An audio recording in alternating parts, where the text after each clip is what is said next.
Hi. One of my favorite poses in yoga is eagle pose.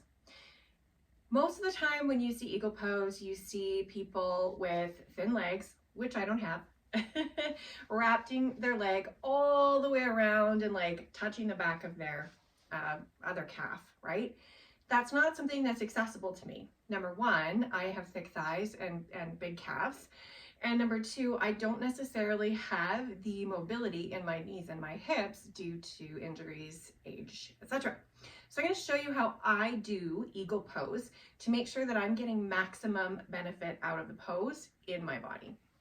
So the first thing you do when you're getting into eagle pose is you want to center yourself. I like to start in like a mountain stance to make sure that my weight is balanced evenly and that I'm feeling contact with the bottom of my feet with all the parts of the bottom of my foot to the mat or to the floor or to whatever surface that you're working with. Then what you're going to do is slowly start putting your weight into one foot and make your other leg kind of light. So I'm not leaning, I'm still trying to maintain the integrity of straight up and down, but I'm putting weight into one of my legs and making it light in the other. In order to make sure that I'm balancing properly and I'm not going to lose my balance, I like to start with hands on hips because that actually helps me steady. So from here, what I like to do is bring the one leg up into like a 90 degree, like you're kind of holding a soccer ball. Okay, you've got your foot underneath the soccer ball. When you can feel comfortable holding this, right, then what you want to do is take the raised leg and gently bring it over the body and wrap it around, and I'm going to bend the knee of the foot that's planted on the floor. So I'm kind of just crossing my legs like I'm going to be sitting. So what you want to do here is you want to make sure that you're engaging your core and you're going to straight back, sit down, bend that knee. Now, I can't wrap my top foot around my back. So what I'm actually going to do instead is just point my toe, okay? Pointing my toe. If balance is difficult, you can prop a block underneath and kickstand your toe. You don't actually have to necessarily put all of your weight into that one leg if balance is not something that's working for you today.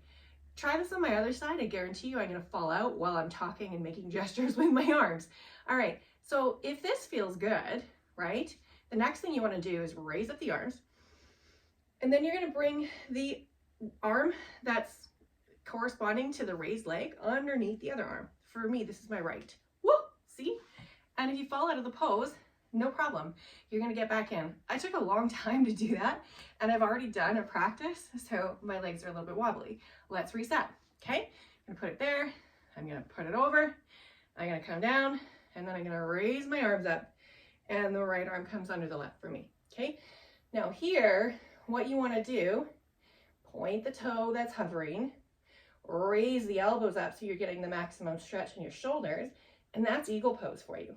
You can do back to back hands, you can do front to front hands. If that's not accessible to you, you can also do like this. Hug your shoulders and raise your elbows. You're still going to get a nice stretch. Just make sure that the same one, the same side as your raised leg is the one that's under, all right? Okay, and grab and raise. And that's eagle pose for you. If I try it on my right side, I can guarantee you it's not going to be as steady.